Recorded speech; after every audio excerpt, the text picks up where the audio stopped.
Hello friends, welcome है आप सभी का मेरे यूट्यूब चैनल डीएमएम में। तो फ्रेंड्स, आपको पता है कि हम लोग सुपर टेट का कंप्लीट जो है वो सिलेबस कर चुके थे। मैंने आपको कंप्लीटली सिलेबस जो है वो बता दिया था। अगर आप वीडियोस नहीं देखे हैं तो ज़रूर देख लीजिए। जो भी भावी शिक्षक बनना चाहते हैं उनके लिए क्लासेस जो है वो बहुत ही ज़्यादा इंपॉर्टेंट होने वाला है। और आपको पता है जैसा कि सुपर टेट की जो वैकेंसी है मे भी बहुत जल्दी आपको मिल जाएगी। ठीक है, तो हमें अपनी तैयारी जो है वो क्या है, अपनी तैयारी जो है वो कंप्लीट रखनी है। ठीक है, तो आज के क्लासेस में हम सुपर टेट का करने वाले हैं जीवन कौशल। ठीक है, जो आपका सब्जेक्ट है क्या, जीवन कौशल। ठीक है, जीवन कौशल प्रबंधन एवं अभिवृद्धि उससे। ठीक है, और ये जो फ्रेंड्स ये टॉपिक जो है वो काफ़ी आसान है। ठीक है, काफ़ी इजीली आप जो है यहाँ से 10 नंबर गेन कर सकते हो। ठीक है, 10 नंबर आप यहाँ से काफ़ी इजी तरीके से ले सकते हो और बहुत ही इंपॉर्टेंट होने वाले हैं 10 नंबर आपके लिए। आपको पता है एक एक नंबर भी इंपॉर्टेंट होता है आपके एग्जाम्स के लिए, आपके सिलेक्शन के लिए, तो आपको एक नंबर भी छोड़ना नहीं है। तो आज के क्लासेस में हम लोग कंप्लीट जीवन कौशल के क्वेश्चंस को करेंगे। ठीक है, ये प्रैक्टिस सेट होगा आपके लिए और ये वीडियो बहुत ही ज़्यादा हेल्पफुल होने वाली है, तो वीडियो को एंड तक देखिएगा।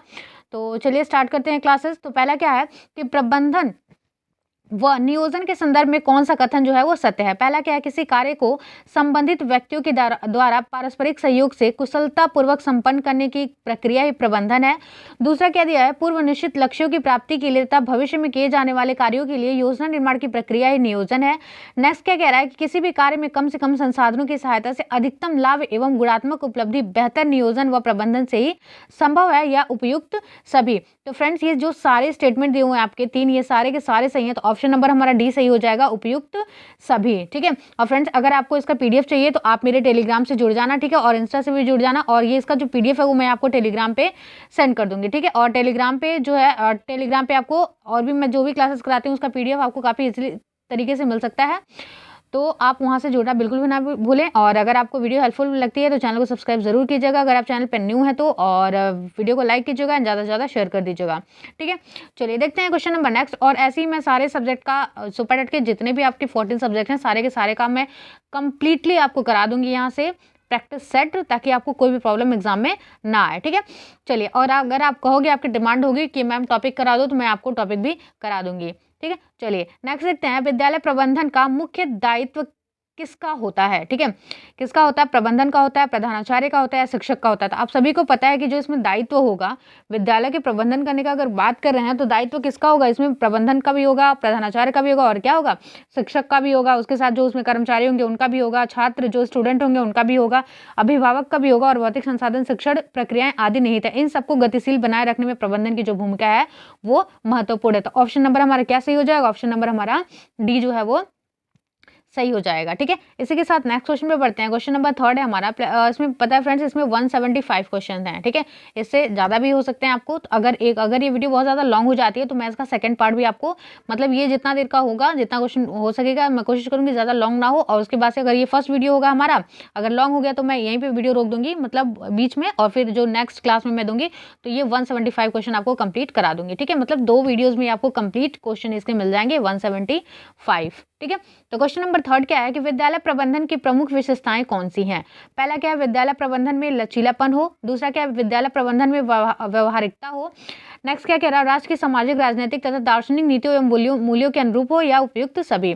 तो फ्रेंड्स पता है कि विद्यालय प्रबंधन की प्रमुख विशेषताएं कौन कौन सी है। पहला है कि वो लचीलापन होना चाहिए। दूसरा क्या है कि व्यवहारिकता होना चाहिए उसमें। फिर दूसरा क्या है, राष्ट्र की सामाजिक, राजनीतिक तथा दार्शनिक नीतियों एवं मूल्यों के अनुरूप होती है। ये भी स्टेटमेंट सही है। तो ऑप्शन नंबर क्या हो जाएगा हमारा डी, उपयुक्त सभी। ठीक है, थोड़ा सा इसका देख लेते हैं व्याख्या क्या कह रहा है कि विद्यालय प्रबंधन की प्रमुख विशेषता निम्नलिखित है। विद्यालय प्रबंधन में लचीलापन होना चाहिए, विद्यालय प्रबंधन में व्यवहारिकता हो, राष्ट्र की सामाजिक, राजनीतिक तथा दार्शनिक नीतियों एवं मूल्यों के अनुरूप हो। ठीक है, तो ऑप्शन नंबर हमारा डी सही हो जाएगा। इसी के साथ नेक्स्ट देख लेते हैं। नेक्स्ट क्या हमारा, विद्यालय प्रबंधन के मुख्य उद्देश्य हैं। क्या क्या है उद्देश्य, पूछ रहा है कि शिक्षाविदों द्वारा बनाए गए लक्ष्यों की निष्ठा पूर्वक पूर्ति। दूसरा क्या है, मिलजुल कर रहने की कला सिखाना। तीसरा क्या है, विद्यालय में सहयोग की भावना लाना या उपयुक्त डी। तो ठीक है, तो इसके उद्देश्य क्या है, ये तीनों के तीनों इसके उद्देश्य हैं। तो ऑप्शन नंबर इसका डी जो है वो सही हो जाएगा। विद्यालय प्रबंधन के मुख्य उद्देश्य हैं शिक्षाविदों द्वारा बनाए गए लक्ष्यों की निष्ठा पूर्वक पूर्ति, मिलजुल कर रहने की कला सिखाना।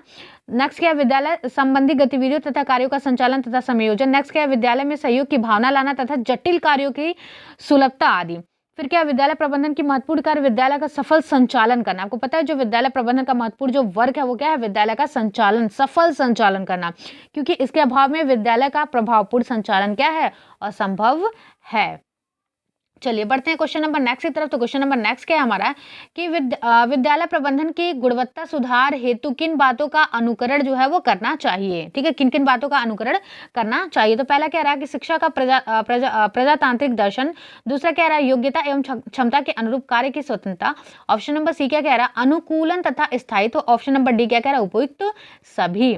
ठीक है, तो फ्रेंड्स जो ये सुधार हेतु किन बातों का अनुसरण करना चाहिए, तो शिक्षा का प्रजातांत्रिक दर्शन ये भी अनुकरण करना चाहिए। दूसरा क्या योग्यता एवं क्षमता के अनुरूप कार्य की स्वतंत्रता। ठीक है, तो ये भी अनुकरण करना चाहिए। और दूसरा क्या अनुकूलन एवं स्थायित्व, उसमें अनुकूलन होना चाहिए और क्या होना चाहिए स्थायित्व होना चाहिए। तो ऑप्शन नंबर डी हमारा जो हो जाएगा सही हो जाएगा। ठीक है, कुछ इसका देख लेते हैं व्याख्या क्या कह रहा है कि विद्यालय प्रबंधन की गुणवत्ता सुधार हेतु स्मरण योग्य बातें जो है वो निम्नलिखित है। क्या है शिक्षा का प्रजातांत्रिक दर्शन। नेक्स्ट क्या कह रहा है योग्यता एवं क्षमता के अनुरूप कार्य की स्वतंत्रता।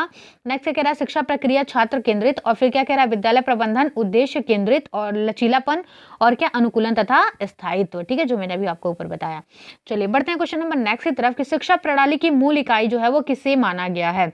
शिक्षक को माना गया, छात्र को माना गया, विद्यालय को माना गया या प्रधानाचार्य को माना गया। तो क्या कह रहा है ये शिक्षा प्रणाली की मूल इकाई किससे माना गया है। तो ये किससे माना गया, ये माना गया है विद्यालय को। शिक्षा प्रणाली की मूल इकाई किससे माना गया, विद्यालय को। शिक्षा प्रणाली की मूल इकाई विद्यालय तथा विद्यालय प्रबंधन की मूल इकाई जो है वो कक्षा होती है। ठीक है, शिक्षा द्वारा भारतीय संस्कृति की सुरक्षा के अतिरिक्त भविष्य के विकास का क्या प्रयास किया जाता है।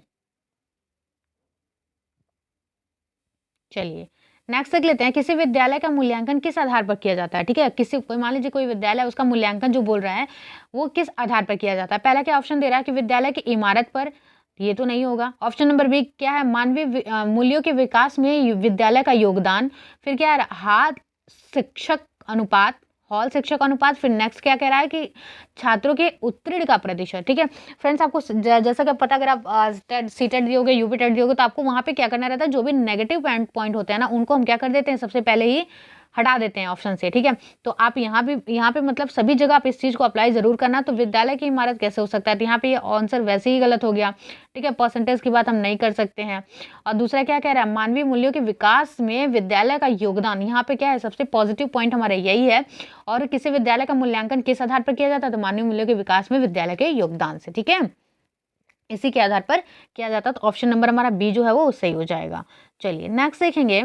नेक्स्ट क्या कह रहा है कि विद्यालय प्रबंधन क्षेत्र के अध्ययन के प्रमुख घटक हैं। कौन कौन से घटक हैं, शिक्षा के विकास का लक्ष्य, नियोजन के कार्यक्रम, प्रबंधन के कार्यों का आकलन या उपयुक्त सभी। तो फ्रेंड्स ये तीनों ऑप्शन जो है वो सही हो जाएंगे, मतलब ऑप्शन नंबर डी जो है वो हमारा सही होगा। फिर देखिए क्या कह रहा है विद्यालय प्रबंधन के क्षेत्र का अध्ययन निम्नलिखित 4 घटकों में किया जा सकता है। पहला क्या शिक्षा के विकास का लक्ष्य, दूसरा क्या नियोजन के कार्यक्रमों की व्यवस्था करना एवं प्रबंधन के कार्यों का आकलन करना। फिर क्या कह रहा है शिक्षा प्रबंधक एवं सार्थक तथा उद्देश्यपूर्ण क्रिया है।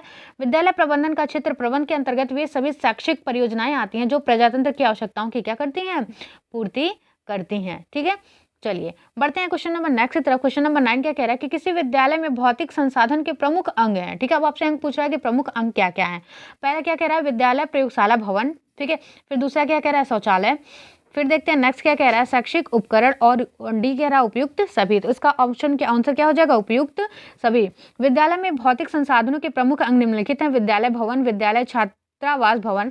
फिर क्या कह रहा है विद्यालय प्रयोगशाला भवन, विद्यालय पुस्तकालय भवन, खेल तथा खेल का मैदान, विद्यालय फर्नीचर, शैक्षिक उपकरण, विद्यालय स्वच्छता, शौचालय, पेयजल व्यवस्था आदि। ठीक है, नेक्स्ट देख लेते हैं।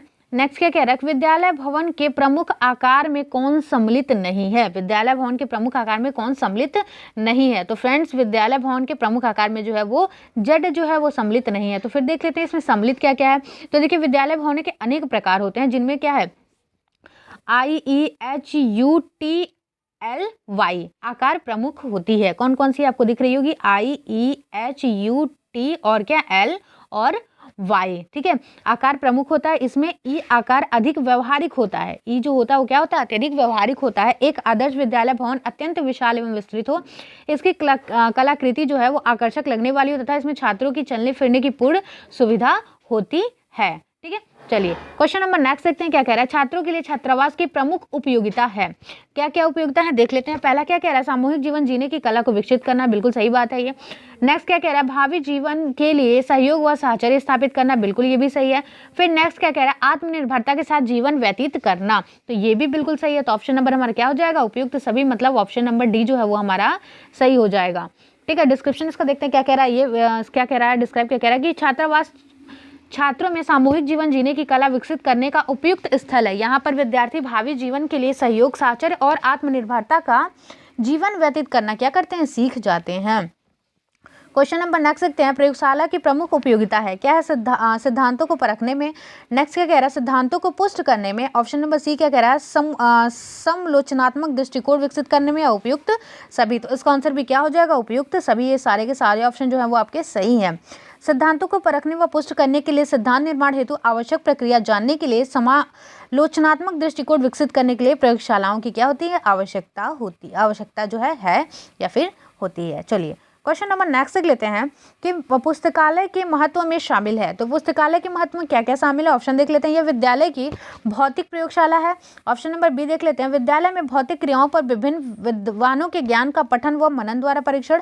ऑप्शन नंबर सी क्या कह रहा है, पत्र पत्रिकाओं व पुस्तकों की सहजता से उपलब्धता सुनिश्चित कराने में। ऑप्शन नंबर डी उपयुक्त सभी। तो फ्रेंड्स इसका ऑप्शन नंबर क्या हो जाएगा, उपयुक्त डी। ठीक है, और आप एग्जाम में ऐसा बिल्कुल भी मत करना कि एक ऑप्शन देखा आपको ऑप्शन सही लग गया तो आप क्या कहो उसी को टिक करके चलो, ये गलत हो जाएगा। सबसे बड़ी बात हमें क्या होती है, यहाँ पे चारों के चारों ऑप्शन देखने होते हैं। ठीक है, आप चारों के चारों ऑप्शन देखिए, ऐसा नहीं है कि आप दो ऑप्शन पढ़ लिए, यहाँ पे लगा कि हाँ ये तो स्टेटमेंट सही कह रहा है, इसी पे टिक लगा देते हैं। बिल्कुल ऐसा मत करिएगा, आप चारों के चारों ऑप्शन को बहुत ही ध्यान से पढ़िएगा।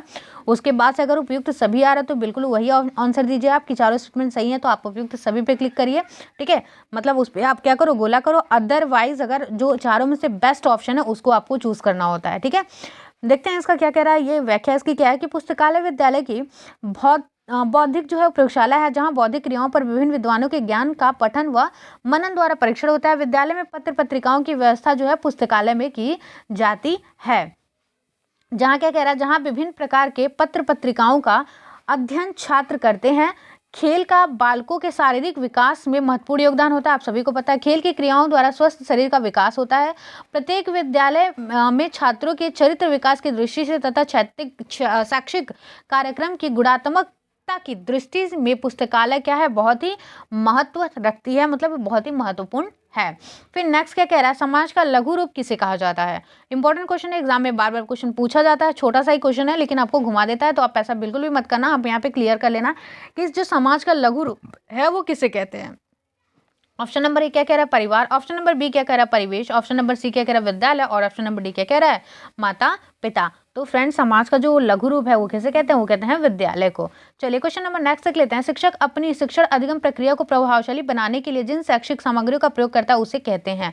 तो उसे क्या कहते हैं, उसे कहते हैं जो है शिक्षक उपकरण कहते हैं। ठीक है, देखिए क्या कह रहा है, शिक्षक अपनी शिक्षण अधिगम प्रक्रिया को प्रभावशाली बनाने के लिए जिस शैक्षिक सामग्रियों का प्रयोग करता है उसे शैक्षिक उपकरण कहते हैं। ठीक है, शिक्षक नहीं है, शैक्षिक उपकरण हो जाएगा। कहते हैं जैसे श्यामपट्ट हो गया, चार्ट हो गया, मॉडल हो गया। ठीक है, ये सब चीज़ों से आप अवगत होंगे। मानचित्र हो गया, रेखा चित्र हो गया तथा आकृतियां हो गया, ग्राफ हो गया, विज्ञान शिक्षण सामग्री हो गया। इन सभी को क्या कहते हैं, इन सभी को कहते हैं शैक्षिक उपकरण कहते हैं। ठीक है, क्या कहते हैं, शैक्षिक उपकरण कहते हैं। चलिए नेक्स्ट देख लेते हैं। निम्नलिखित में से अशुद्ध जल के सेवन से होने वाला रोग नहीं है। ध्यान रखना आप क्या कह रहा है कि नहीं है। ऑप्शन नंबर ए क्या है, पेचिस। ऑप्शन नंबर बी क्या है, मोती झरा है। ऑप्शन नंबर सी है टिटनेस। ऑप्शन नंबर डी जो है वो आंतरिक शूल है। तो आप सभी को पता है कि कौन सा नहीं है, तो क्या हो जाएगा आपका टिटनेस। अशुद्ध पानी के सेवन से अनेक जो है वो रोग जैसे हैजा होता है, पेचिस होता है, मोती झरा होता है, मतलब मियादी बुखार को कहते हैं, आंतरिक शूल आदि हो सकते हैं। क्वेश्चन नंबर नेक्स्ट तक लेते हैं। क्वेश्चन नंबर 17 क्या है, उचित एवं योग्यता अनुसार कार्य वितरण जिसे व्यक्ति की क्षमता परीक्षण के बाद प्रदान किया जाता है कहलाता है। क्या कहलाता है ये। ऑप्शन नंबर ए क्या कह रहा है, मानवीय संसाधन प्रबंधन। ऑप्शन नंबर बी कह रहा है विद्यालय प्रबंधन। ऑप्शन नंबर सी कह रहा है सामाजिक प्रबंधन। ऑप्शन नंबर डी कह रहा है नैतिक प्रबंधन। तो आंसर इसका क्या हो जाएगा, ए मानवीय संसाधन प्रबंधन। मानवीय संसाधनों के प्रबंधन से तात्पर्य उस उचित एवं योग्यता अनुसार कार्य वितरण से होता है जिसको व्यक्ति की क्षमता के परीक्षण के बाद क्या किया जाता है, प्रदान किया जाता है।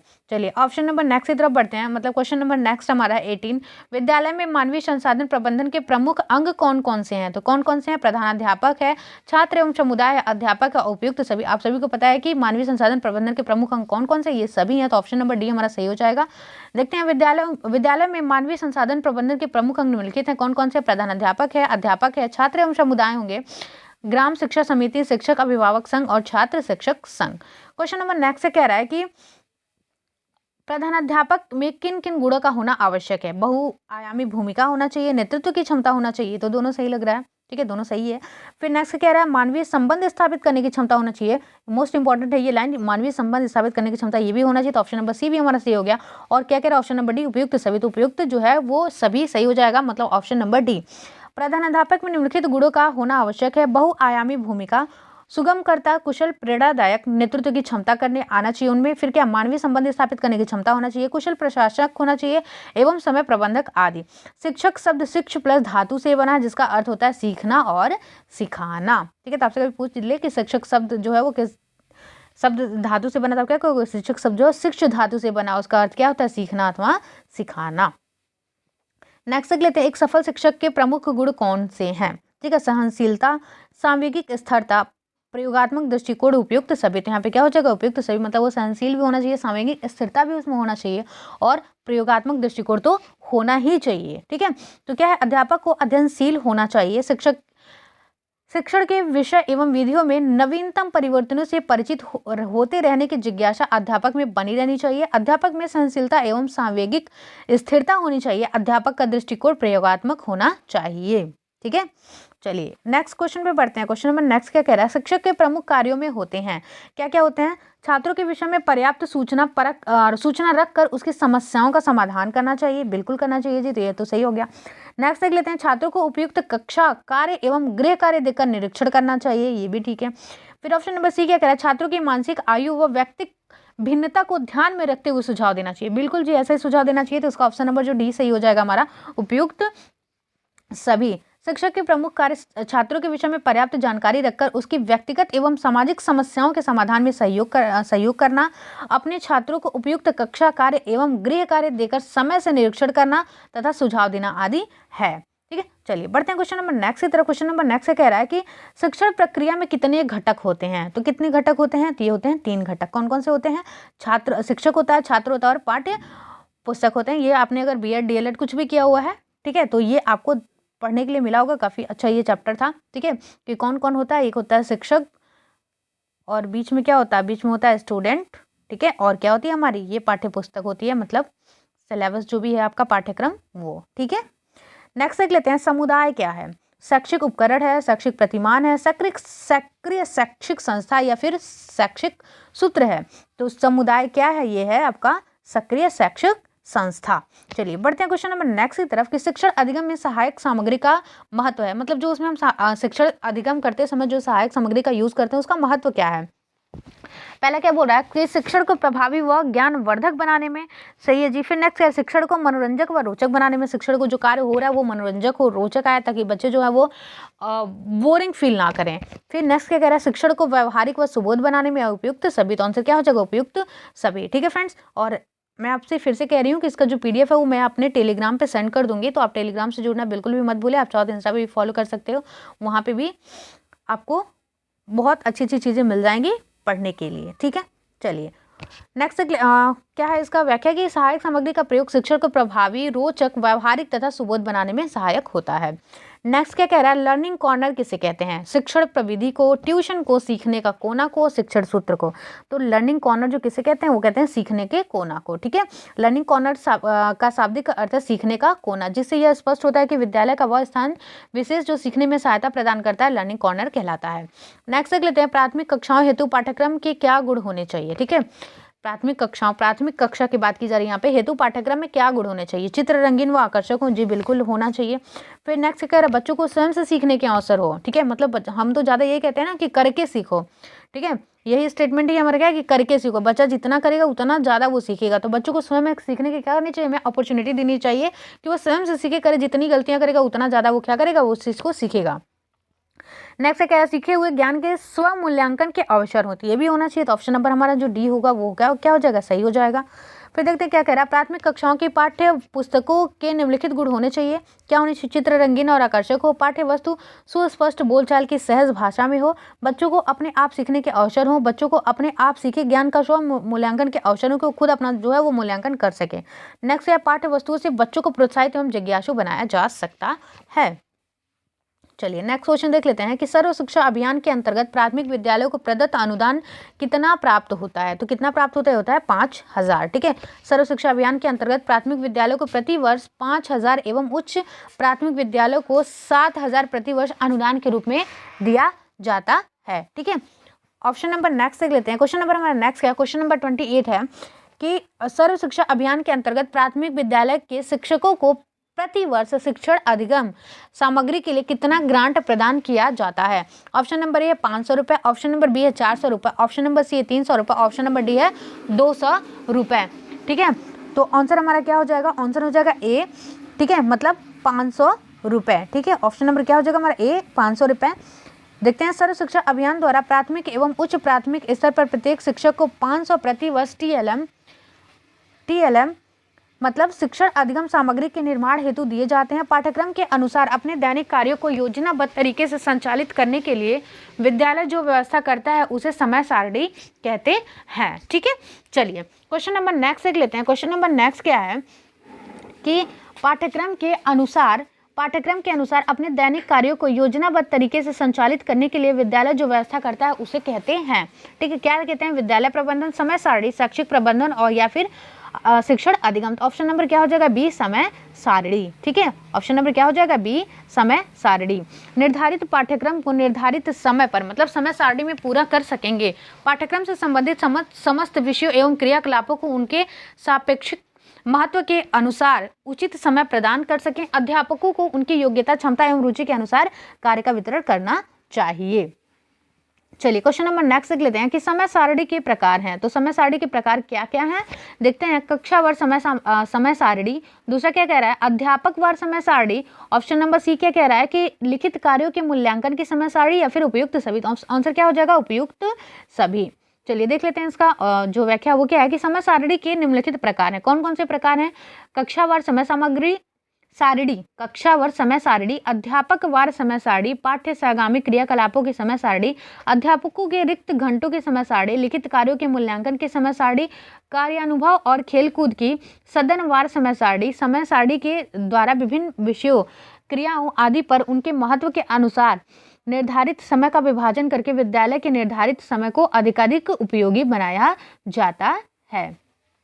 चलिए क्वेश्चन नंबर नेक्स्ट देख लेते हैं। पाठ्य सहगामी क्रिया के अंग कौन कौन से हैं? ठीक है, विद्यालयों में खेलकूद, शैक्षिक कार्यक्रम व भ्रमण, राष्ट्रीयता की भावना का विकास या उपयुक्त सभी। तो यहाँ पे ऑप्शन आपको सीधे दिख रहा है कि उपयुक्त सभी जो है वो सही हो जाएगा। विद्यालयों में खेलकूद, शैक्षिक कार्यक्रमों जैसे वाद विवाद, निबंध आदि, सांस्कृतिक कार्यक्रम, राष्ट्रीय पर्व, शैक्षिक भ्रमण, बागवानी, सत्र समारोह आदि पाठ्य सहगामी क्रियाकलाप के क्या है? अंग हैं। चलिए क्वेश्चन नंबर नेक्स्ट देखते हैं क्या है। बच्चों के व्यक्तित्व के सर्वांगीण विकास में शिक्षा का उद्देश्य क्या होना चाहिए? संवेगात्मक विकास, राष्ट्रीयता की भावना का विकास, श्रम के प्रति निष्ठा, उपयुक्त सभी। तो यहाँ पे भी क्या हो जाएगा? उपयुक्त सभी, मतलब ऑप्शन नंबर डी जो है हमारा सही हो जाएगा। बच्चे के सर्वांगीण विकास में शिक्षा का उद्देश्य निम्नलिखित है। शारीरिक विकास, संवेगात्मक विकास, राष्ट्रीयता की भावना का विकास, श्रम के प्रति निष्ठा संबंधी विकास या फिर बौद्धिक विकास। ठीक है, चलिए नेक्स्ट देख लेते हैं। नेक्स्ट क्या है कि पाठ्य सहगामी क्रियाकलापों के लाभ हैं। क्या है? शारीरिक स्वस्थता, मानसिक जागरूकता, संवेगात्मक स्थिरता। तो ऑप्शन नंबर क्या हो जाएगा? डी, उपयुक्त सभी। पाठ्य सहगामी क्रियाओं में प्रतिभाग करने से बच्चे शारीरिक रूप से स्वस्थ और मानसिक रूप से जागरूक होते हैं। उनमें संवेगात्मक स्थिरता आती है और वे अपने दायित्वों को ग्रहण करना भी सीखते हैं। चलिए क्वेश्चन नंबर नेक्स्ट देख लेते हैं कि पाठ्य सहगामी क्रियाकलापों में प्रधानाध्यापक के प्रमुख कार्य होते हैं। क्या होते हैं? सहयोगी अध्यापकों की बैठक आयोजित कर आयोजन क्रियाओं पर विचार विमर्श करना। ऑप्शन नंबर बी, आयोजन के समय स्वयं उपस्थित होकर उनका अवलोकन करना। ऑप्शन नंबर सी, आयोजन के पश्चात मूल्यांकन करना, या फिर ऑप्शन नंबर डी, उपयुक्त सभी। ठीक है, तो इसका आंसर क्या हो जाएगा हमारा? उपयुक्त सभी। अपने सहयोगी अध्यापकों की बैठक बुलाकर पाठ्य से आगामी क्रियाओं के आयोजन पर विचार विमर्श करना, इन क्रियाओं के आयोजन की एक कार्य योजना बनाना और उसका सही क्रियान्वयन करना, आयोजन के समय स्वयं उपस्थित रहकर उनका अवलोकन करना और मार्गदर्शन देना, आयोजन के पश्चात इनका मूल्यांकन करना और भविष्य में सुधार हेतु अपने सुझाव देना प्रधानाध्यापक का क्या है, प्रमुख कार्य है। चलिए क्वेश्चन नंबर नेक्स्ट देखते हैं कि खेल कूद का आयोजन विद्यालय में क्यों आवश्यक है। भाई खेल कूद क्यों कराना चाहिए विद्यालय में, तो ये क्या कह रहा है, सामूहिकता के विकास के लिए, अनुशासन की भावना विकसित करने के लिए, या फिर बच्चों के शारीरिक स्वास्थ्य हेतु, इन सभी के लिए आवश्यक है। तो ऑप्शन नंबर क्या हो जाएगा हमारा, ऑप्शन नंबर हो जाएगा डी, उपयुक्त सभी। बच्चों के शारीरिक स्वास्थ्य, शारीरिक क्षमता, नेतृत्व, सामूहिकता, सहयोग, समूह भावना, निष्ठा, अनुशासन की भावना आदि गुणों का विकास करने के लिए विद्यालय में खेलकूद क्रिया का आयोजन अनिवार्य रूप से किया जाना चाहिए।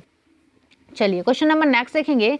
नेक्स्ट क्या कह रहा है, नेक्स्ट शैक्षिक एवं सांस्कृतिक कार्यक्रम कौन कौन से हैं। तो निबंध लेखन, विषयवार प्रश्नोत्तरी, कवि दरबार, ऑप्शन नंबर डी उपयुक्त सभी। तो आंसर क्या हो जाएगा हमारा, उपयुक्त सभी।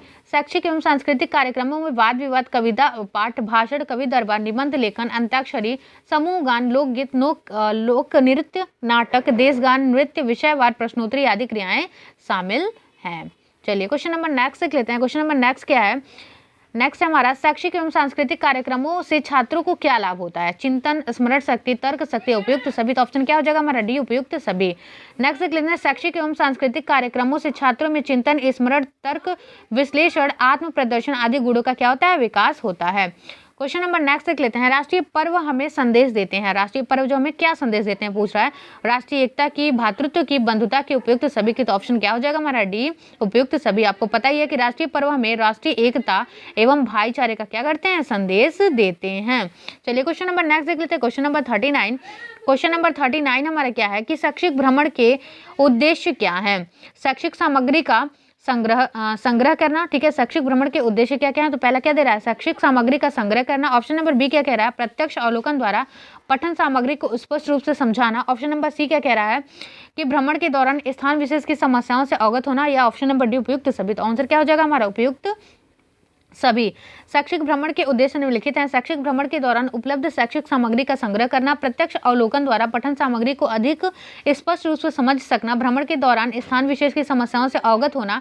शैक्षिक भ्रमण में विद्यार्थियों में किसी क्षेत्र विशेष या स्थान का सूक्ष्म अवलोकन करके वास्तविक ज्ञान प्राप्त करते हैं। चलिए क्वेश्चन नंबर नेक्स्ट देखते हैं, बागवानी के अंतर्गत कौन से क्षेत्र आते हैं। खाद्य प्रसंस्करण, फल उगाना, फूल व सुगंधित मसाला, या फिर उपयुक्त सभी।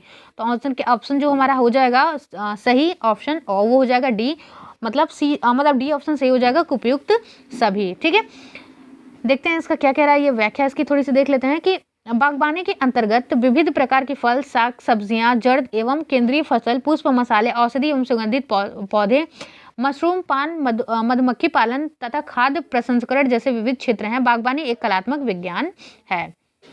चलिए क्वेश्चन नंबर नेक्स्ट देख लेते हैं कि सत्र के अंत में होने वाले समारोह को क्या कहा जाता है। ठीक है, क्या कहा जाता है, समापन समारोह, अंतिम समारोह, सत्रांत समारोह, या फिर मक्तब। ठीक है, तो इसको क्या कहा जाता है, सत्र के अंत में होने वाले समारोह को कहा जाता है सत्रांत समारोह। ठीक है, सत्रांत समारोह का अर्थ सत्र के अंत में होने वाला समारोह। विद्यालयों में प्रत्येक शैक्षिक सत्र के समापन पर सत्रांत समारोह का क्या होता है, आयोजन किया जाता है। ठीक है, सभी के विद्यालय में होता होगा, पता ही होगा आपको। नेक्स्ट देख लेते हैं, सत्रांत समारोह के दिन विद्यालय में क्या होता है। ठीक है, प्रोजेक्ट कार्य करवाते हैं, या फिर सुलभ प्रतियोगिता होती है, पोस्टर प्रतियोगिता होती है, या फिर उपयुक्त सभी। तो यहाँ पे सभी तरीके की क्या होती है, प्रतियोगिताएं होती हैं। तो ऑप्शन नंबर डी जो है हमारा सही हो जाएगा। देख लेते हैं इसका क्या है व्याख्या कि सत्रांत समारोह में विद्यालय में होने वाले शैक्षिक तथा सांस्कृतिक कार्यक्रम है, जैसे पोस्टर प्रतियोगिता, प्रोजेक्ट कार्य, भाषण प्रतियोगिता, रचनात्मक कार्य, हॉट सेट खेल है, जैसे लकी ड्रॉ खेल है, सुलेख प्रतियोगिता होती है, गद्य एवं पद से गद्य में क्या होता है, रूपांतरण आदि होता है। ठीक है, बहुत सारे ऐसे प्रतियोगिता कराए जाते हैं। नेक्स्ट देख लेते हैं, विद्यालय अभिलेख के जो है वो प्रकार है। ठीक है, प्रकार पूछ रहा है, पहला क्या दे रहा है कि अध्यापकों से संबंधित अभिलेख, नेक्स्ट क्या दे रहा है, विद्यार्थियों से संबंधित अभिलेख, और तीसरा क्या कह रहा है, वित्तीय अभिलेख, या फिर उपयुक्त सभी। तो ऑप्शन नंबर हमारा डी सही हो जाएगा, उपयुक्त सभी। ठीक है, चलिए देख लेते हैं इसका थोड़ा सा व्याख्या क्या कह रहा है कि विद्यालय अभिलेख निम्नलिखित हैं। कौन कौन से हैं देख लो आप कि अध्यापकों से संबंधित अभिलेख, विद्यालयों से विद्यार्थियों से संबंधित अभिलेख, उपकरण संबंधी अभिलेख, वित्तीय अभिलेख या अध्यापक डायरी से तात्पर्य उस अभिलेख से है जिसमें, अध्यापक डायरी से क्या तात्पर्य है, उस अभिलेख से है जिसमें एक अध्यापक वर्ष भर की गतिविधियों का क्या करता है, लेखा जोखा दैनिक आधार पर रखता है। ठीक है, किस आधार पर रखता है, दैनिक आधार पर। चलिए नेक्स्ट देख लेते हैं कि प्राथमिक व पूर्व माध्यमिक विद्यालयों में मध्याह्न भोजन में प्रत्येक बच्चे के ऊपर जो धनराशि निर्धारित रहती है उसे क्या कहते हैं। ठीक है, मिड डे फीस कहते हैं, कन्वर्जन कास्ट कहते हैं, मध्याह्न शुल्क कहते हैं, या फिर मध्याह्न अवदान कहते हैं। ठीक है, तो इसे क्या कहते हैं, इसे कहते हैं कन्वर्जन कास्ट कहते हैं। ठीक है, प्राथमिक एवं पूर्व माध्यमिक विद्यालयों में मध्याह्न भोजन में प्रत्येक बच्चे के ऊपर जो धनराशि निर्धारित होती है उसे कन्वर्जन कास्ट कहते हैं। ठीक है, चलिए क्वेश्चन नंबर नेक्स्ट देख लेते हैं। क्वेश्चन नंबर नेक्स्ट हमारा 45 की, एक सेकेंड, क्वेश्चन नंबर 45 क्या है, क्वेश्चन नंबर 45 है कि आपदा कितने प्रकार की होती है। ठीक है, अब क्या क्वेश्चन पूछ दिया, ये आपदा कितने प्रकार की होती है, 2 प्रकार की, 3 प्रकार की, 4 प्रकार की या 5 प्रकार की। तो ऑप्शन क्या हो जाएगा हमारा ए, 2 प्रकार की। ठीक है, थोड़ा सा पढ़ते हैं आपदा के बारे में कि क्या है। आपदा शब्द अंग्रेजी के डिजास्टर का हिंदी अनुवाद है जिसका अर्थ है सहसा बड़े पैमाने पर जान और माल के नुकसान से है। ठीक है, आपदाएं 2 प्रकार की होती हैं, प्राकृतिक आपदाएं और मानव निर्मित आपदाएं। ठीक है, जो प्रकृति से होती है, जो प्रकृति से आपदाएं होती हैं उन्हें क्या कहते हैं, प्राकृतिक आपदाएं, और जो मानव द्वारा जो निर्मित आपदाएं होती हैं आपको पता है उसे मानव निर्मित आपदाएं कहते हैं। ठीक है, सफल आपदा प्रबंधन के लिए कारगर पुनर्वास एवं पुनर्निर्माण नीति एवं व्यवस्था का होना अति आवश्यक है। आपदा प्रबंधन में सही निगरानी और मूल्यांकन एक क्या है, महत्वपूर्ण घटक है। देखते हैं क्वेश्चन नंबर नेक्स्ट कह रहा है कि अध्यापक की प्रमुख भूमिका क्या है। अध्यापक के रूप में, कक्षा अध्यापक के रूप में अध्यापक की प्रमुख भूमिका क्या है, तो क्या है, कक्षा अध्यापक के रूप में। नेक्स्ट कह रहा है समुदाय के सदस्य के रूप में, एक सहकर्मी के रूप में या उपयुक्त सभी। तो फ्रेंड्स ये सभी जो है वो सही है, आपने पढ़ा होगा बहुत पहले ही, जब आप बीएड डीएलएड जो भी कर रहे थे उस समय ये काफ़ी अच्छे से बुक में दिया हुआ था एक्सप्लेन करके। तो ऑप्शन नंबर डी जो है वो हमारा सही हो जाएगा। देखते हैं इसका व्याख्या क्या है कि कक्षा अध्यापक के रूप में, एक सहकर्मी के रूप में, समुदाय के सदस्य के रूप में तथा एक नागरिक के रूप में अध्यापक अपनी भूमिका निभाता है। शिक्षा के क्षेत्र में एक आधार व्यक्ति होने के कारण अध्यापक से कक्षा अध्यापक के रूप में, एक सहकर्मी के रूप में, समुदाय के सदस्य के रूप में तथा देश के एक नागरिक के रूप में बहुआयामी, ठीक है, व्यक्तित्व की अपेक्षा की जाती है। ठीक है, नेक्स्ट देख लेते हैं कि अध्यापक कैसी प्रक्रिया है। अध्यापन जो है, अध्यापन कैसी प्रक्रिया, जटिल एवं संश्लिष्ट है, आसान एवं संश्लिष्ट है, संश्लेषित है, या फिर उपबोधक प्रक्रिया है, या फिर संवृत्ति है। तो इसका ऑप्शन नंबर कौन सा हो जाएगा, ए सही हो जाएगा, जटिल एवं संश्लिष्ट है। अध्यापन जो है एक जटिल एवं संश्लिष्ट प्रक्रिया है। यह एक ऐसी प्रक्रिया है जिसमें विद्यार्थी में सुनिश्चित अधिगम को बढ़ावा देने के प्रयोजन से अंतःक्रिया के लिए नियंत्रित परिवेश जो है वो प्रदान किया जाता है।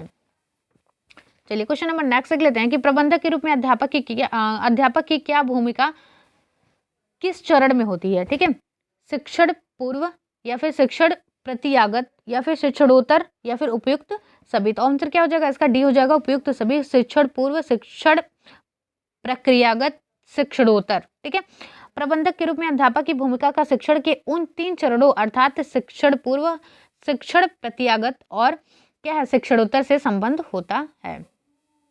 क्वेश्चन नंबर नेक्स्ट देखते हैं 49। ऐसा व्यवसाय जिसके लिए किसी विशिष्ट अध्ययन और प्रशिक्षण की आवश्यकता होती है तथा जिसका प्रयोजन किसी निश्चित पारिश्रमिक के बदले सामान्यतः कौशलपूर्ण सेवा और मार्गदर्शन प्रदान करना होता है, कहलाता है, क्या कहलाता है, उपबोधक, शैक्षणिक कौशल, संवृत्ति, या फिर अन्योन्य क्रियात्मक अधिगम। तो आंसर क्या हो जाएगा इसका, सी, संवृत्ति। ठीक है, किसी ऐसे व्यवसाय को जिसके लिए किसी विशिष्ट अध्ययन और प्रशिक्षण की आवश्यकता होती है तथा जिसका प्रयोजन किसी निश्चित शुल्क अथवा पारिश्रमिक के बदले सामान्यतः कौशलपूर्ण सेवा और मार्गदर्शन प्रदान करना होता है, क्या कहलाता है, वो कहलाता है संवृत्ति। ठीक है, क्वेश्चन नंबर 50 देखते हैं कि संवृत्ति के प्रमुख अभिलक्षण क्या हैं। विशिष्ट ज्ञान भंडार, विस्तृत प्रायोगिक प्रशिक्षण, निरंतर सेवाकालीन प्रशिक्षण, या फिर उपयुक्त सभी। तो इसका आंसर क्या हो जाएगा, डी, उपयुक्त सभी। ठीक है, देख लेते हैं प्रत्येक संवृत्ति के कुछ विशिष्ट अभिलक्षण निम्नलिखित हैं, क्या क्या है देखते हैं। पहला क्या है कि संवृत्ति जो है विशिष्ट ज्ञान भंडार और विस्तृत प्रायोगिक प्रशिक्षण की अपेक्षा रखती है। बी क्या है, मतलब दूसरा नंबर क्या है इसका अभिलक्षण, संवृत्ति आवश्यक समाज सेवा प्रदान करती है। संवृत्ति अपने सदस्यों से निरंतर सेवाकालीन प्रशिक्षण की अपेक्षा रखती है। संवृत्ति के हितों की रक्षा के लिए प्रत्येक संवृत्ति का एक सुनिश्चित सदस्य वर्ग होता है। नेक्स्ट, प्रत्येक संवृत्ति की अपनी आचार संहिता होती है। नेक्स्ट क्या है, प्रत्येक संवृत्ति अपनी निजी संवृत्ति संगठन गठित करती है। और नेक्स्ट क्या है कि प्रत्येक संवृत्ति अपने सदस्यों को संवृत्ति जीवन के प्रति आसक्त करती है। ठीक है, आई होप आपको समझ में आया होगा। चलिए कुछ और देख लेते हैं क्वेश्चन साथ में कि क्या अध्यापक समृद्धि के अभिलक्षण कौन से हैं। ठीक है, कौन से पूछ रहा है कि विज्ञान से सामग्री लेती है, प्रविधि शैक्षिक रूप से संप्रेषणीय होती है, इसमें अनिवार्यता एक बौद्धिक प्रक्रिया समाविष्ट होती है, या फिर उपयुक्त सभी। तो आंसर क्या हो जाएगा, आंसर हो जाएगा इसका डी। ठीक है, उपयुक्त सभी। ठीक है, क्या होगा, उपयुक्त सभी। अध्यापन समृद्धि के अभिलक्षण निम्नलिखित है, इसमें अनिवार्यता एक बौद्धिक संक्रिया समाविष्ट होती है। ठीक है, चलिए बढ़ते हैं नेक्स्ट की तरफ। क्वेश्चन नंबर नेक्स्ट क्या है हमारा, सॉरी अभी इसमें और देख लेते हैं थोड़ा सा, क्या है अध्यापक समृद्धि के अभिलक्षण, थोड़ा सा और देख लेते हैं, ये एक ही था मैंने ध्यान नहीं दिया। ठीक है, चलिए नेक्स्ट देखते हैं। इसका नेक्स्ट क्या है कि यह विज्ञान में सामग्री लेती है, यह अनपढ़ सामग्री को एक व्यवहारिक और सुनिश्चित स्वरूप प्रदान करती है, इसकी प्रविधि शैक्षिक रूप से संप्रेषणीय होती है, या इसकी प्रवृत्ति जो है स्व संगठनोन्मुखी होती है। ठीक है, चलिए नेक्स्ट देख लेते हैं। विषय वस्तु पर अधिकार से क्या तात्पर्य है। विश्वकोश का अध्ययन, पुस्तकों पत्र पत्रिकाओं का अध्ययन, संगोष्ठी कार्यशाला व विचार विमर्श, या फिर ऑप्शन नंबर डी उपयुक्त सभी। तो इसका आंसर क्या हो जाएगा, उपयुक्त सभी। ठीक है, इसका व्याख्या देख लेते हैं, बड़ा है, क्या है, विषय वस्तु पर अधिकार किए बिना कोई भी व्यक्ति प्रभावी अध्यापन नहीं कर सकता। यह अधिकार अपने तरीकों से प्राप्त किया जा सकता है, यथा पुस्तक पत्र पत्रिकाएं, कोश, विश्वकोश, समाचार पत्र आदि के पढ़ने से, संगोष्ठी कार्यशाला, परिसंवाद, सम्मेलन, सार्वजनिक सभा आदि में भाग लेने से, सहकर्मियों, विशेषज्ञों, अधिकारियों से विचार विमर्श करने से, नेताओं और अन्य संवृत्तिकों से मिलने से, अपने पर्यावरण के भीतर और बाहर की घटनाओं के प्रेक्षण से, तथा ऐसे ही अन्य तरीकों के माध्यम से ज्ञान प्राप्त करने से। ठीक है, चलिए नेक्स्ट देख लेते हैं। नेक्स्ट क्या है, नेक्स्ट है शैक्षणिक कौशल के प्रमुख स्तंभ कौन कौन से हैं। स्तंभ पूछ रहा है, सूक्ष्म रूप से जांच करना, पुनर्बलन प्रदान करना, मौन तथा अशाब्दिक संकेत देना, या फिर उपयुक्त सभी। तो ऑप्शन क्या हो जाएगा हमारा, जो आंसर होगा वो हो जाएगा डी, उपयुक्त सभी। प्रस्तावना प्रश्न पूछना, सूक्ष्म रूप से जांच करना, पुनर्बलन करना, स्पष्ट करना, उदाहरण देकर समझाना, अध्येताओं से अध्ययनात्मक व्यवहार को पहचानना, दृश्य श्रव्य साधनों का उपयोग करना मतलब प्रयोग करना, श्यामपट्ट का प्रयोग करना, मौन तथा अशाब्दिक संकेत देना, उद्दीपनों में विभिन्नता लाना, समापन करना, शैक्षणिक कौशल के क्या है, प्रमुख स्तंभ हैं। चलिए नेक्स्ट देख लेते हैं। नेक्स्ट क्या हमारा कि अध्यापक के प्रभावी गुण जो हैं वो कौन से हैं। विषय वस्तु पर अधिकार, उत्तरदायित्व बोध, अध्येताओं के प्रति सरोकार की भावना, या फिर उपयुक्त सभी। तो आपको यहाँ देख के ही पता चल गया कि सारे स्टेटमेंट जो सही दिए हैं, तो ऑप्शन नंबर हमारा डी क्या हो जाएगा, सही हो जाएगा। ठीक है, और ऐसे क्वेश्चन प्रधानाध्यापक के जो गुण होता है, ठीक है, अध्यापक के गुण, ये सब क्वेश्चन आपके एग्जाम में पूछे जाते हैं, तो इन सब क्वेश्चन को आप बिल्कुल भी मत भूलना और बहुत ही अच्छे से इन चीज़ों को समझ के जाना। ठीक है, विषय वस्तु पर अधिकार और शैक्षणिक कौशलों के साथ साथ अध्यापक के अन्य प्रभावी गुण हैं कौन कौन से, उत्तरदायी बोध, अध्येताओं के प्रति सरोकार की भावना, अध्येताओं के प्रयासों की स्वीकृति और सराहना, प्रत्येक अध्येता को एक विशिष्ट व्यक्ति के रूप में मान्यता देना, या फिर स्नेह भाव रखना तथा लगाव महसूस करना आदि। ठीक है, चलिए क्वेश्चन नंबर नेक्स्ट देख लेते हैं। नेक्स्ट है शैक्षिक दृष्टि से सलाह देना कहलाता है। शैक्षिक दृष्टि से सलाह देना कहलाता है, क्या कहलाता है, उपबोधक, संवृत्ति, नामिका, मार्चिंग। ठीक है, तो इसका आंसर क्या हो जाएगा, इसका आंसर हो जाएगा ए, उपबोधक। ठीक है, उपबोधक का अर्थ सलाह देना होता है। प्रभावी उपबोधक की दृष्टि से अध्यापक का सर्वाधिक महत्वपूर्ण गुण जो है वो समस्या वाले विद्यार्थियों के अभिनिर्धारण के प्रति उनकी संवेदनशीलता है। ठीक है, नेक्स्ट देख लेते हैं। प्रभावी उपबोधक के प्रमुख गुण हैं, कौन है, गहन प्रेक्षण, सहानुभूति, संवेदनशीलता, या फिर उपयुक्त सभी। तो ऑप्शन नंबर क्या हो जाएगा, डी हमारा सही हो जाएगा, उपयुक्त सभी। गहन प्रेक्षण, संवेदनशीलता, सहानुभूति, विद्यार्थी के परिप्रेक्ष्य में समस्या को क्या करना, देख पाना, वस्तुनिष्ठता प्रभावी उपबोधक के क्या है, गुण है। नेक्स्ट देख लेते हैं। एक अध्यापक में कौन कौन से गुण होने चाहिए, सेवा भावना, निस्वार्थता, कर्तव्य निष्ठता, या उपयुक्त सभी। यहाँ भी देख के पता चल गया कि इसका आंसर क्या होगा, उपयुक्त सभी। सेवा भावना, निस्वार्थता, कर्तव्य निष्ठता, धन लोलुप न होना, लोगों के प्रति स्नेहमय, सहानुभूति एवं सहनशीलता और अच्छा श्रोता के गुण एक अध्यापक में विद्यमान होना चाहिए। मैंने बोला ये सब क्वेश्चन आपके एग्जाम में बार बार पूछा जाता है। आप देखो एसी में कितने बार ये क्वेश्चन आ गया। नेक्स्ट देख लेते हैं, शिक्षण पूर्व चरण में अध्यापक की क्या भूमिका होती है। पहला प्रबंधकर्ता, दूसरा क्या है निर्णयकर्ता, तीसरा योजना निर्माणकर्ता या फिर उपयुक्त सभी। तो आंसर क्या हो जाएगा हमारा उपयुक्त सभी। शिक्षण पूर्व चरण में अध्यापक की भूमिका मूलतः प्रबंधन, योजना निर्माणकर्ता, निर्णयकर्ता की होती है। इस चरण में अध्यापक शैक्षणिक उद्देश्य निश्चित करता है, उन उद्देश्यों की प्राप्ति के लिए उपाय निर्धारित करता है और उद्देश्यों की संप्राप्ति की सीमा के मापन के लिए युक्तियां सोचता है। सहानुभूति एक ऐसा गुण है जिसकी अध्यापक को सर्वाधिक आवश्यकता होती है। यह गुण अध्यापक को अपने विद्यार्थियों की समस्याओं से तथा उनके समायोजन के लिए उनके द्वारा किए गए प्रयासों से जोड़ेगा। प्रभावी अध्यापक होने के लिए व्यक्ति को अनेक व्यक्तिगत गुण और व्यावसायिक दक्षता विकसित करनी होती है। अध्यापक बनने के इच्छुक व्यक्ति को, मतलब जो अध्यापक बनना चाहते हैं, समय समय पर प्रशिक्षण की आवश्यकता होती है। आपको पता है प्रशिक्षण की जो आवश्यकता होती है वो तो लाइफ टाइम तक हमें होती है, ठीक है, ताकि वह अपने आप को अद्यतन बनाए रखे।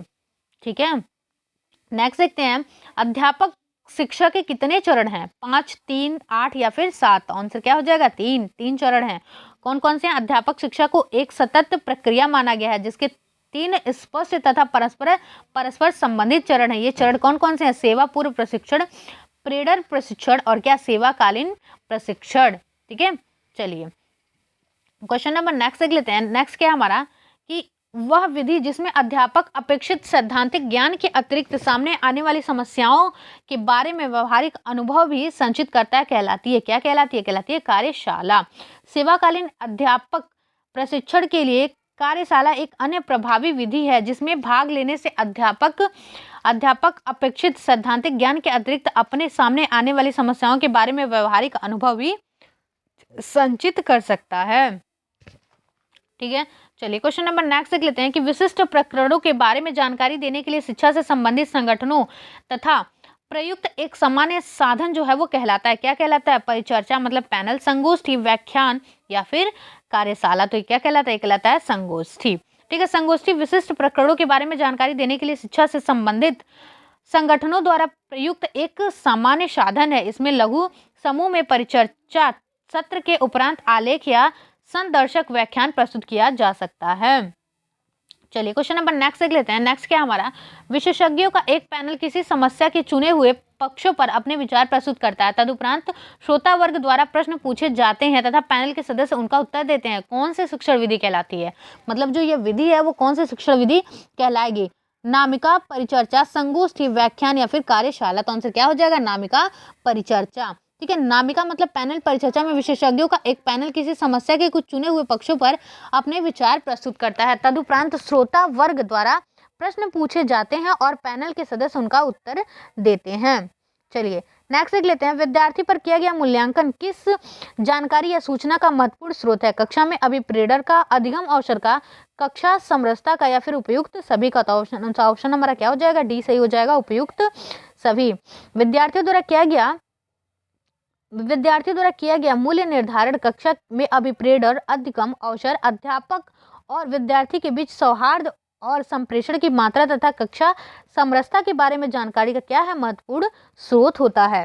नेक्स्ट देखते हैं क्वेश्चन नंबर नेक्स्ट 64, मूल्यांकन की वह विधा जिसमें अध्यापक अपनी प्रत्यक्ष जानकारी और अनुभव के आधार पर किसी अन्य अध्यापक के गुण दोषों का मूल्यांकन करते हैं कहलाती है। क्या कहलाती है, ये कहलाती है समकक्षी मूल्यांकन। ठीक है, क्या कहलाती है, समकक्षी मूल्यांकन।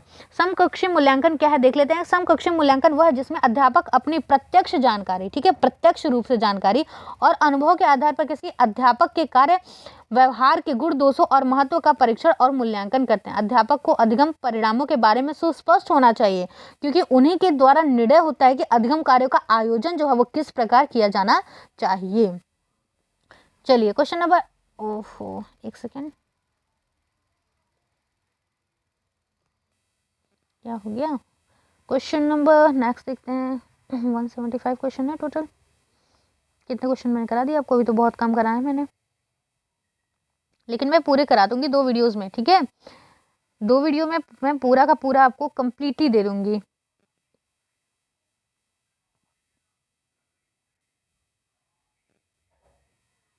किस नंबर पे थे हम लोग, समकक्षी मूल्यांकन 64।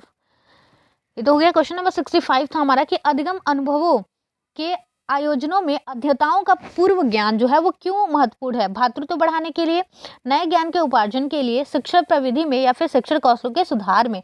तो नए ज्ञान के उपार्जन में। अधिगम अनुभवों के समायोजन में अध्येताओं का पूर्व ज्ञान महत्वपूर्ण है क्योंकि उससे नए ज्ञान के उपार्जन में मदद मिलती है। अधिगम संस्कृति के निर्माण का अर्थ एक ऐसे अधिगम परिवेश का निर्माण करना है जिसमें सभी व्यक्ति नए ज्ञान की रचना में क्या करते हैं? सहयोग करते हैं। क्वेश्चन नंबर 66 देखते हैं कि अधिगम का आधार जो है होता है, मतलब आपसे पूछा कि अधिगम का आधार क्या होता है। ऑप्शन नंबर ए क्या कह रहा है? शिक्षण सूत्र। ऑप्शन नंबर बी कह रहा है विषय वस्तु। ऑप्शन नंबर सी कह रहा है शिक्षण विधि। ऑप्शन नंबर डी कह रहा है अच्छा शिक्षक। तो आंसर क्या हो जाएगा? बी विषय वस्तु। अधिगम का आधार विषय वस्तु या मानव द्वारा अंतःक्षेप है जो विषय वस्तु और अधिगम क्रियाकलापों के अनुक्रमों का क्या करता है? आयोजन करता है। सफल अधिगम में विषय वस्तु और अधिगम क्रियाकलापों की अभिकल्पना सर्वाधिक महत्वपूर्ण कारक है। अधिगम को स्वसक्रिय माना जाता है। ठीक है, क्या माना जाता है? स्वसक्रिय। चलिए नेक्स्ट देखते हैं। अध्येताओं, उद्देश्य, विधियों और आकलन तत्वों में प्रक्रिया सामग्री विकास कार्य विधियों का ढांचा किन मनोवैज्ञानिकों ने तैयार किया है? गुंटर ने, एस्टिस ने, स्वाब ने या फिर उपयुक्त सभी ने? तो आंसर क्या हो जाएगा? उपयुक्त सभी। गुंटर, एस्टिस और सबास प्रक्रिया सामग्री विकास के 4 मुख्य तत्वों पर बल देते हैं: अध्येता, उद्देश्य, विधियां और आकलन।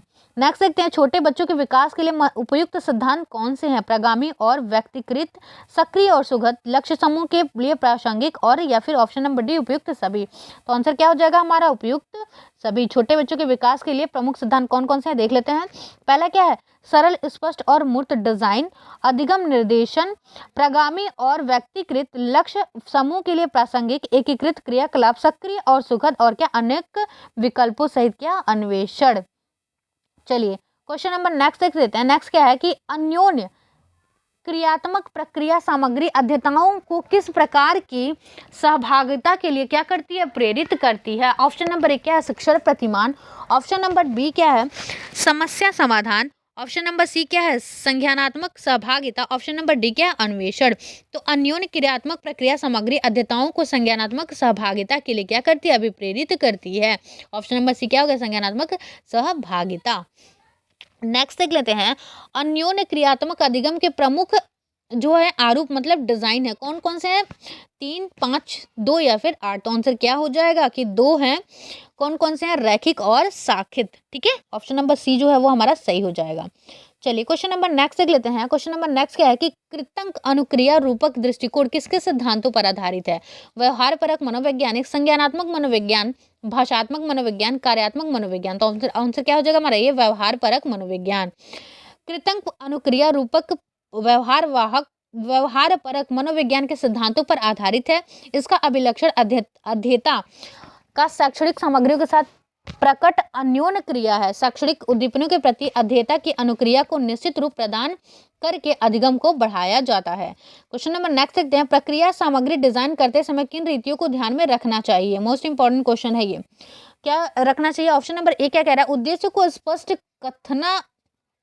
कथना करना, तो ये भी सही है। नेक्स्ट है विषय वस्तु को रोचक और उत्तेजक बनाना। ठीक है, कि जो विषय वस्तु वो क्या हो? रोचक हो। ठीक है, और क्या हो? उत्तेजना पैदा कर दे बच्चों में। फिर नेक्स्ट कह रहा है अध्येताओं के अनुभवों को इस्तेमाल करना या फिर उपयुक्त सभी? तो आंसर क्या हो जाएगा? उपयुक्त सभी। प्रक्रिया सामग्री डिजाइन के समय निम्नलिखित रीतियों को ध्यान में रखना चाहिए। ठीक है, देख लेते हैं क्या क्या ध्यान में रखना चाहिए। पहला क्या है कि उद्देश्य का स्पष्ट कथन करना। नेक्स्ट क्या है? प्रत्येक अध्येताओं के प्रति आदर और सरोकार दर्शाना। नेक्स्ट क्या है? विषय वस्तु को रोचक और उत्तेजक बनाना। फिर क्या है? उपयुक्त भाषा और शब्दों का इस्तेमाल करना। फिर नेक्स्ट क्या? सीखी जा रही संकल्पनाओं को बहुपरिप्रेक्ष्य प्रदान करना। फिर क्या? अध्येता के अनुभवों का इस्तेमाल करना। फिर क्या? अध्येताओं को समस्या समाधान में लगाना। उद्दीपनकारी, ठीक है, विविधताओं को प्रदान करने के लिए श्रव्य और दृश्य सामग्रियों का इस्तेमाल करना। फिर क्या है? कार्य विषय वस्तु को उपयुक्त भार देना। और फिर क्या है? उपयुक्त आकलन विधियों को लागू करना जिसके प्रयोजन को अध्येता साफ साफ क्या करें? समझ लें। ठीक है, नेक्स्ट देख लेते हैं। अभिवृत्तियों और व्यवहार के लिए प्रक्रिया सामग्री की अभिकल्पना करने के लिए प्रमुख सिद्धांत हैं, मतलब बोल रहा है कितने सिद्धांत हैं, 6, 4, 3 या फिर 5। तो आंसर क्या हो जाएगा, सी मतलब 3। अभिवृत्ति और व्यवहार के लिए प्रक्रिया सामग्री की अभिकल्पना करने के लिए 3 सिद्धांत निम्नलिखित हैं। कौन कौन से हैं? शिक्षार्थियों को बताएं कि जो प्रकरण मतलब विषय वस्तु वो पढ़ रहे हैं वो उनके लिए क्या है, महत्वपूर्ण और उपयोगी है। क्योंकि जब तक आप बताएंगे नहीं उन्हें कि आपके लिए महत्वपूर्ण है, ठीक है, और ये यूजफुल है आपके लिए, तब तक वो इंटरेस्ट ही नहीं लेंगे उस चीज में। नेक्स्ट क्या, प्रकरण उसके लिए क्यों महत्वपूर्ण है, इस बात के कारण या विश्वासप्रद स्पष्टीकरण प्रस्तुत करें। ठीक है, मान लो आप बता रहे हो उसको कि क्या है ये बहुत महत्वपूर्ण है, तो फिर बच्चा जाहिर सी बात है क्वेश्चन करेगा कि भाई क्यों महत्वपूर्ण है। ठीक है, तो हमें क्या करना है, उसे विश्वासप्रद और स्पष्टीकरण प्रस्तुत करना है और उसे बताना है कि ये क्यों महत्वपूर्ण है। फिर क्या कह रहा है, अंतर्जात और बहिर्जात पुरस्कारों प्रबलन की व्यवस्था करना। ठीक है, मतलब उसकी व्यवस्था कीजिए।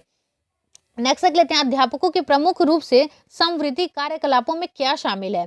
तो क्या शामिल है, चर्चा करना बिल्कुल शामिल है, फिर क्या समीक्षा करना ये भी है, फिर व्याख्यान देना ये भी सही, और फिर क्या ऑप्शन नंबर डी उपयुक्त सभी। अध्यापकों के लिए समवृत्ति कार्यकलापों में भाग लेना अति आवश्यक है। ऑप्शन नंबर जो डी हमारा सही हो जाएगा, क्योंकि ये औपचारिक परिवेश में उनके व्यक्तित्व का क्या करते हैं, उनकी पर्सनैलिटी का क्या करते हैं, वो निर्माण करते हैं। ऐसे कार्यकलापों में मुख्य रूप से पढ़ना, पढ़ाना, चर्चा करना, शोध करना, व्याख्यान देना, संगोष्ठी, समीक्षा करना, शोध पत्र लिखना, नए उपकरणों उपस्करों का निर्माण एवं उन्हें बेहतर बनाना आदि कार्य शामिल है। ठीक है, आज का नेक्स्ट क्वेश्चन देखेंगे हम, क्वेश्चन नंबर 75, और इसके बाद आपके 100 क्वेश्चन बच जाएंगे।